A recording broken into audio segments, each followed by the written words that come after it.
Hello, everyone, and welcome to today's webinar, Building Bridges, Creating Connections in the Classroom. I'm Kim Harding. I'm a learning specialist at Van Andel Institute for Education, and I will be walking through this webinar with you today. So let's get started.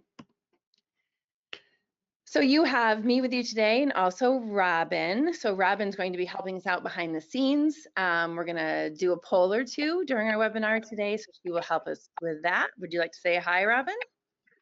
Hi, everybody. Thanks for joining us today. Happy New Year. Thank you. All right. So I also have a resource doc here. This is going to be shared with you in the chat. So you will have a running document of this webinar today, something to go back to that has resources in it. It is linked within this presentation as well. So if you want to access it that way after the webinar, that would be great. Our sponsor today is Science on the Grand. This is a 2-day STEAM conference that takes place in Grand Rapids, Michigan. And it is fabulous conference. Like, so many great teachers come to this conference, just working together, sharing their passions, learning new skills, just engaging with some really great content. And I want to offer you today, if you want to sign up for that conference, a 20% off of the registration fee. The conference is in July, 2 days. And really, when you get here, you are royalty. Like, we will treat you like royalty. The food is great, the company is great, the content is great. So I hope some of you are able to sign up for that and join us for that. Thank you. And this is the Van Andel Research Institute. This is where the conference takes place. And this is 2 buildings down from us here at the Education Institute, where here at the Education Institute, we really focus in on creating classrooms where curiosity, creativity, and critical thinking thrive. That is what we are all about. And I hope the content today helps you get your classroom to a place where you can work for those goals. All right, our first poll today, I would love to know who is here. So if you could just take a second to click, that would be great.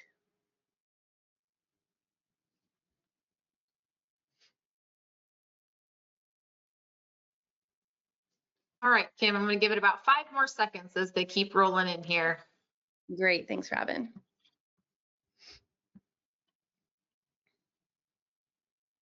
All right. So we, highest percentage at 50%, we have K5, or sorry, no, 3-5 classroom teachers, followed by 6-8, and then K2 at 19%, admin other at 19%, and then high school 6%. So everyone is represented today for every grade. Yeah. Thank you, Robin. Wonderful. Well, thank you guys all for coming. Like I said, I'm very excited to be here with you. I am passionate about this content today, and we are going to jump right into it.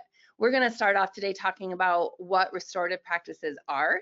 We're going to look at some principles of restorative practices and also some approaches you can take as a teacher when either getting these started in your classroom for the first time or moving forward if you've already dabbled in them a little bit or they're just an everyday part of your classroom. And then we're going to look at some strategies that I've used in my classroom that have just proven to be game changers. All right, we're going to start with just a short video clip to kind of get you in the mindset of these restorative practices, their importance, and send us off in the right direction.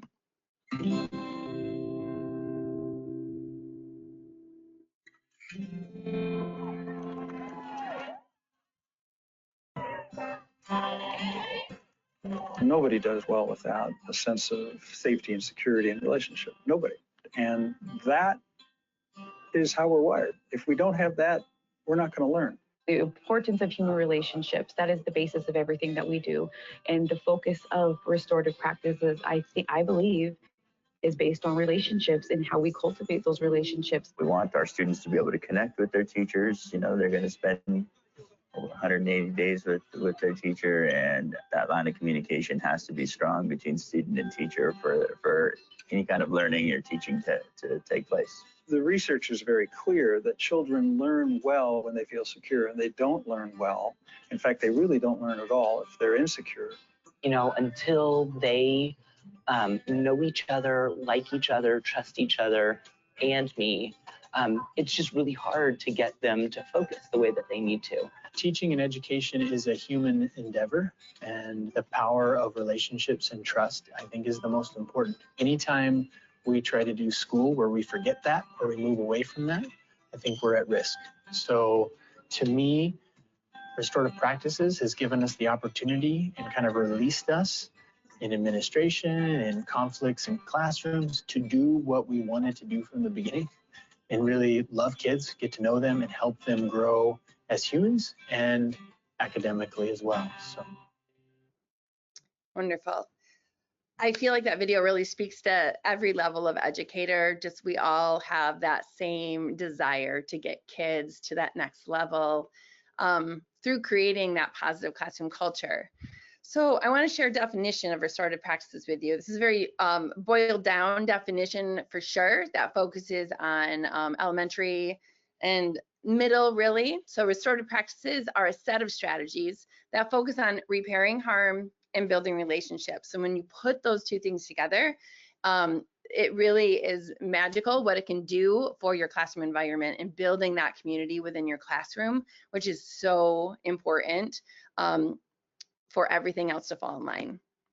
So some principles of restorative practices. The first one, you've heard it in the video, relationships. So building strong relationships within your community, whether that's your classroom, your whole school, or your town, your community at large. So building those relationships, respect. So always having in your mind to treat others with respect throughout this process of using restorative practices. Repair, so fixing the harm that has been done. So if there's a conflict, a challenge, someone's been harmed in some way, the goal here is to repair that. Accountability, helping students take responsibility for their actions, which is not an easy task. So hopefully some of the strategies I'll share with you today will get you on the right path to getting students to take responsibility for what's going on.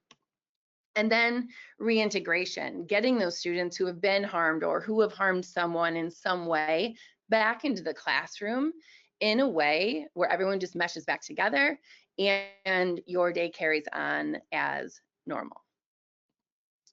Some approaches to restorative practices. I'm going to share 10 approaches with you, and these are really for you to think about, like the important things that the teacher, we have to keep so much in our mind, but keeping these like in the front of your mind so we can give the students what they need to succeed in this process. So the first one is simply to listen, which seems very easy, very surfacey, but we need to allow those kids to express themselves, and we need to actively listen to them. So we need to hear what they're saying. They're feeling a certain way, that's why they're in front of you, and we need to give them that respect to really listen and hear what they're saying to us, not just wait for them to finish so you can get to the next thing. And I'm definitely not pointing fingers, I'm just reflecting on how I would feel sometimes in my classroom with so much going on. And then being open-minded. So approaching all of these different conflicts with an open mind. So no preconceived ideas of who did what or what happened, and just trying to really listen to everyone's perspective and just taking it in. And then encouraging the kids to express their perspectives using I statements. So we want to focus in on the individual students, and we want to help them express how they are feeling, not what so-and-so did or what happened, but at first we need to start with those I statements. And then to de-escalate. So get that situation calmed down. All of us probably have different things we use in our classroom to get kids down if they are heightened for whatever reason. So whether that's belly breathing or like a break space, whatever it is, we have to de-escalate, try to get everybody to calm down. And then that big work starts of restoring relationships. So we need to keep in our minds that we are trying to mend those relationships. We're trying to fix them and really focusing on the relationship before we try to address that behavior that caused all of this. So the sixth one is giving those students the tools to communicate with one another and to deal with the situation. And that brings us back to those I feel statements. When I get into the strategies in a little bit, I am going to share some sentence starters with you for I feel statements that I found very useful in my classroom. So we will get into that a little bit more. And then helping those kids brainstorm for what they could have done instead, those better ideas, those better outlets. And then mediate the meetings. Oftentimes when you are busy, you task the kids who have had some conflict maybe to talk about it, and they don't always have the skills, the social skills, the communication skills to even identify how they are feeling or what even happened. So they're going to need somebody there to help them resolve those conflicts and figure out all the answers to those questions.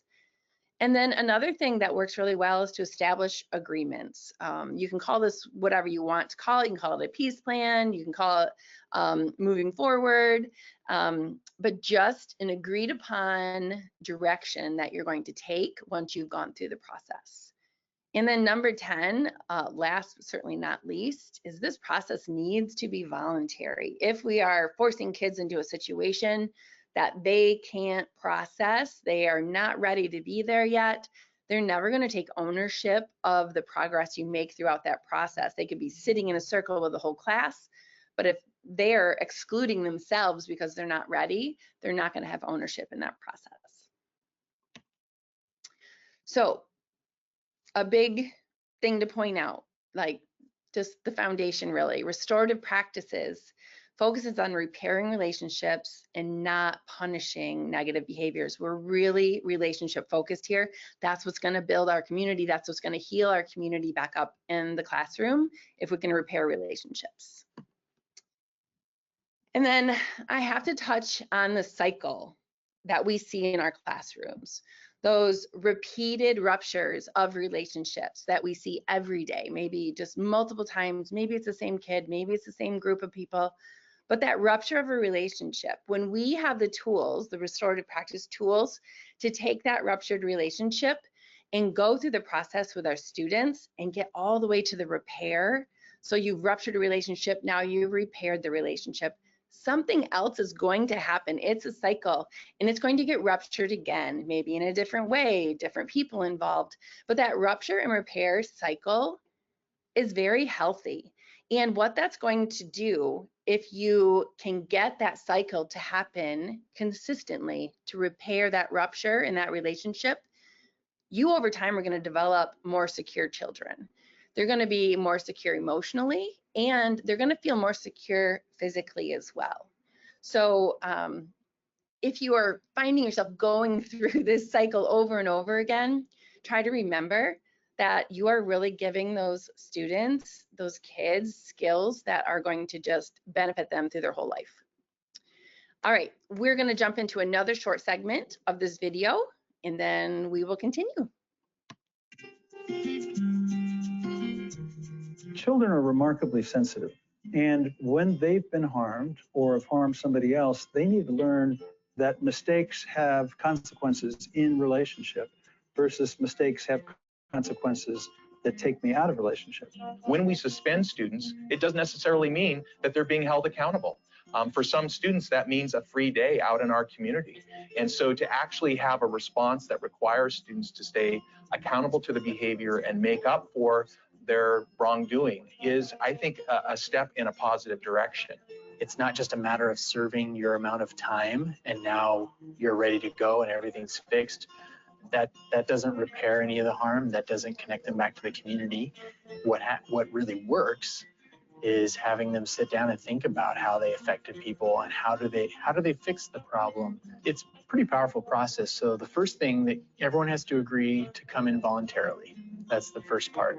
The second part is we have to agree to common courtesy, which means no name calling or yelling. We don't want to make the situation worse. The third thing is they have to agree to have an open mind, which means they'll actually listen to the other person.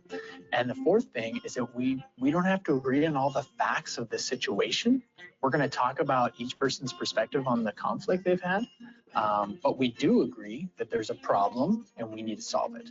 Oftentimes, students don't have the tools to process their feelings and emotions, and so it's our job to kind of work with them and give them some of those tools to help cope and process and communicate. Restorative practices definitely provide students with a different avenue in order to go about solving any of their issues and problems. When you do restorative practices right, you increase accountability, you increase transparency, and you increase a feeling of teamwork and support that you wouldn't typically get with conventional approaches to discipline. It doesn't mean we're not going to hold kids accountable or say, listen, I'm glad we've had this talk and now here's where we're going here.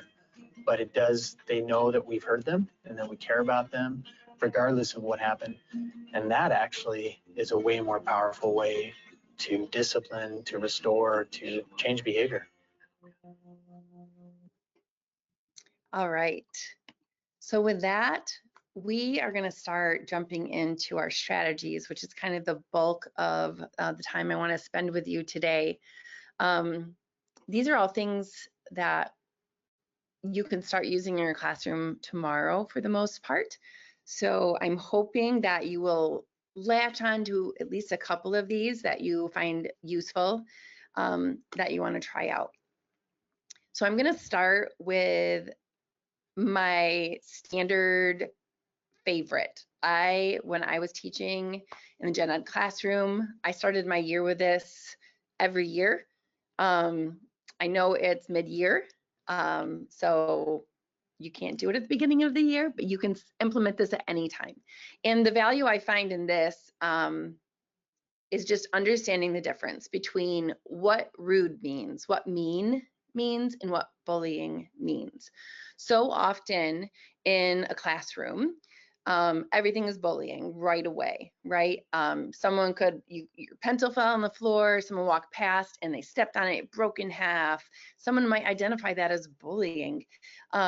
Someone bumped you and your water bottle spilled all over the place. So the value in having kids be able to take a step back and think about the differences of something that's rude, something that's mean, or something that is truly bullying is going to save so much stress from you and from your class. So with rude, we would identify this with our kid or define it. So rude, you're inadvertently saying or doing something that hurts someone else. It was an accident. You didn't mean it. Maybe it wasn't nice, but it was not intentional. Mean, this is purposefully saying or doing something that hurts someone, and typically it's done once, maybe twice. And then bullying, that's that intentional, repeated, aggressive behavior with the hopes of hurting or damaging that person in some way. So quite a shift there from rude and mean to bullying. So what I would like to do is share with you this activity and how I set this up in my classroom. First thing I would do is define those terms like I just talked about. And then I would post this poster somewhere in my room. There were years where I put this on every wall of my classroom, just depending on my group of students and where they were. So posting this so it's readily available and visible, you could reference it if someone is having an issue and have them think about the different definitions. And then after posting this and defining this with my students, I would gather us all in a circle. And you could sit or stand, doesn't matter, whatever you are normally doing in your classroom. And we do this little circle activity where I print out this sheet of paper that you see here, rude, mean, or bullying. I put it in the middle of the circle. We turn and talk for a quick second and just review with the people around us what rude is, what mean is, or what bullying is. And then I introduce some scenarios. I read through some scenarios and we try to identify them as rude, mean, or bullying. You can do this, you can change this different grade levels, you can have the students read the scenarios, you can have them work in small groups and present out. But in my classroom, we did it whole group. So I'd put this in the center of us, and then I would start reading through the scenarios. Not letting a classmate join in on a game during recess just because they don't know the rules. we would identify that as mean. You're doing it intentionally. Another scenario, pushing or hitting someone regularly, making them feel unsafe. So it's repeated behavior, it's intentionally trying to hurt them. That is bullying. And then rolling eyes or making a face when someone is sharing their opinion. So this is rude, right? It's something that comes out of us without us thinking about it first, and it's not a positive thing. So I have many of these scenarios written up. There is a link to that document in your resource doc that I shared with you. Also, this card here and the poster for your wall in your classroom. So you guys can do this activity if you so choose. The next one is scale the problem. And this is along the same lines as understanding the difference of those three terms, because you're helping kids identify how big a problem is, right? So I have some resources on here for you as well. So scale the problem. We're going to help these kids identify a small problem. So something that maybe in an hour's time, they're not even going to think about it again, right? That is a small problem. It's not a big issue. Medium problem, maybe they need to talk to somebody about it, kind of talk through it, but then it's okay. And then the big problem, right? Is someone in danger? Is it happening over and over again and you can't get it to stop on your own? And then just helping them really go through. So I have 3 different resources here that you can use. And again, these, you can post them in your classroom, you can put them on desks, you can do all kinds of things to keep these in front of your students so you can reference them maybe in the middle of a conversation. So there are documents here really suited for all different grade levels. This problem scale here, this is a great visual for younger kids. And then I wanted to share an activity with you that you could practice this. So kind of like the circle activity with rude, mean, or bullying, this role-playing activity for scale the problem, divide those kids up into groups, right? Depending on your grade level, you would do that differently. You would have already talked about the different types of problems, the very small up to the very big, and you're going to assign each group a problem, so a level.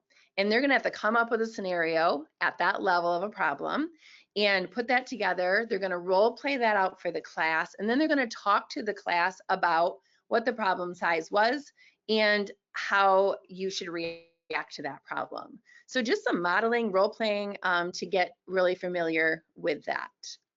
And then the thing I love about this, that it supports so many skills. This whole restorative practice supports so many skills: active listening, conflict resolution, empathy, self-awareness, and stress management. And all of these things just keep building as you go through this process and use these practices with your kids, and your classroom just really develops. The next thing I want to talk about, restorative questions. So restorative questions, as a teacher, I always kept literally in my lanyard or in my pocket.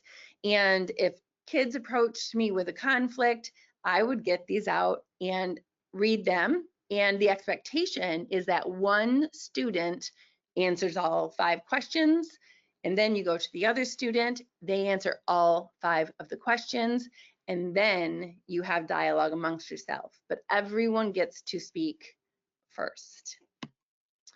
Sentence stems. Sentence stems, something else that I posted right up on the wall in my classroom, and it was typically near where we would gather. And I would put these stems up there, and my expectation with these was that the students would use these. For most of the school year, really, at least halfway through the school year, I required them to use these starters, and it really ward off any arguments and things like that.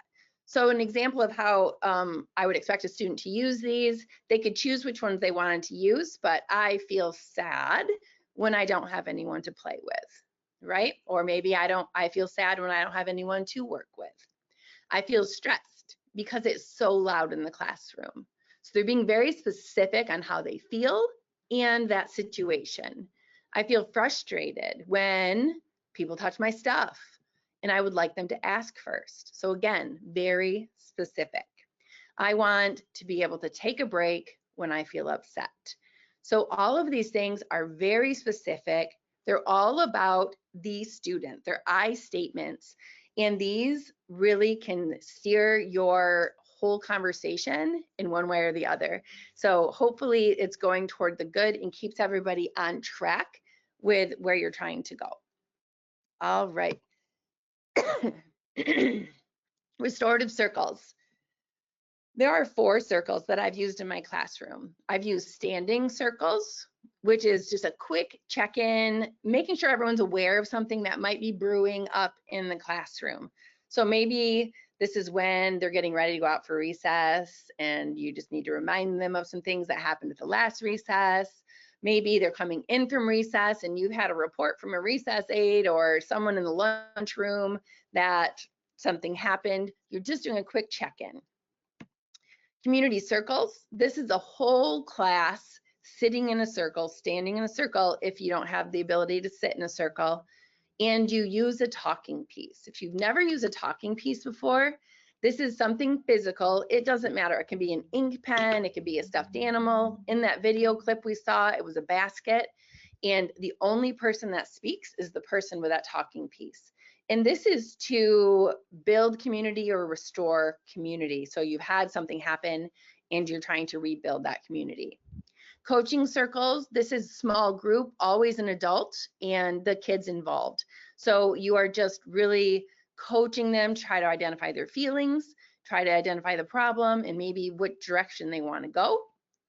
And then those whole class meetings, which most of us have, the kids are just in their seats and you're addressing a common issue that affects the whole class. All right, and I want you to see some of this in action a little bit and hear a little bit about it. In these classroom circles or community circles, what we do is just start off with a welcome. Sometimes it's just everybody going around saying hello to each other. Sometimes it's asking them to just go around and say one thing on a topic. So today I asked them about their favorite foods, and it just got them going and got them thinking about each other. What I heard today and saw today is that the kids were really able to make connections between themselves. That really allows us to build a community that then in turns allows me to get the kids to the hard work of the academic stuff. So my question to you is, as you were listening to what everybody was saying, did you hear other stuff that you also love to eat? It used to be that I would just let kids say, oh, you've got a conflict with somebody, go out into the hallway and solve it. Well, what we're learning is that kids don't know how to do that for real. And I have to do some coaching with them, helping them identify what the conflict is, identify how they really feel, and then identify what they need to have this resolved. And I've had really good success with that. Sometimes there are such deep hurts happening that kids really do need to have a conference with each other and with me in order to have that happen. The other thing is that we'll have class meetings that are a little different than the community circles, and that's where we actually do some problem solving together as a class. So I'll say this is a problem that we're having generally in the class. Let's think about what the causes of the problem are, and then let's see if we can brainstorm some ideas, select a solution that we're going to try, and then come back and see how it's worked. The kids really need to feel like they can trust me and that they can trust each other. And this is how we get that done. It takes a lot of time, but you can come in anytime and you'll notice that because we've taken that time, they're kinder to each other, they're more understanding. You can come back and see the kids in action, working together collaboratively, and they're able to do that because they've built trust. Anybody have any? All right. So just like she said, this does take time, but if you do put the time in, I've seen it year after year from my own classroom, it saves you time in the end. So this is our last poll, and I would like to know what strategy you're excited to try out. Is it rude, mean, or bullying? Some of those restorative circles, the restorative questions, sentence stems, scale the problem. What do you think might work in your classroom?